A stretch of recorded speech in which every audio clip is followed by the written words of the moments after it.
Welcome to Biz Analyst. Please follow the next steps to quickly set up the desktop app. Don't worry, it won't take more than couple of minutes. Open up Tally software and press F12. Click on Advanced Configuration. Enable ODBC server to yes. And enter port as 9000. Enter Control and A to save your changes and open up Tally again. Now go to our website and type bizanalyst.in, click on Setup. And then click on Download button to download the desktop app. Once you have downloaded, you will be asked to enter your email address here.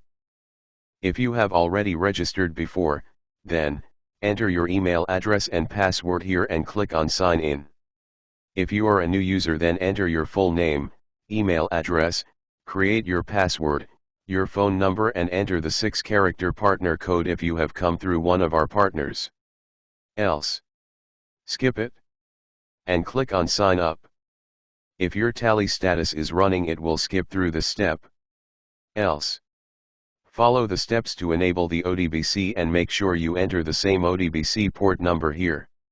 In case you have any issues, please contact us. After you log in, you would see an option to add the companies from Tally. Select the year from which you want the data to be synced. If you wish to add another company, open your company in Tally. Click the refresh button below. Add the company to Biz Analyst. You get a message, "Thank you for adding the company." Your data sync should start approximately in a minute. Depending on the data size, it may take 15 to 45 minutes for the sync to complete. After the sync is complete, you will get a pop-up notifying the sync process has completed. Once it is complete, you will see the elapsed time when it got synced. You can now start to check out the data on your mobile phone. To minimize the screen, click on Minimize button at the top. And to open it up again, click on the up arrow on your system tray next to the clock. And click on Biz Analyst logo. Thank you for downloading Biz Analyst.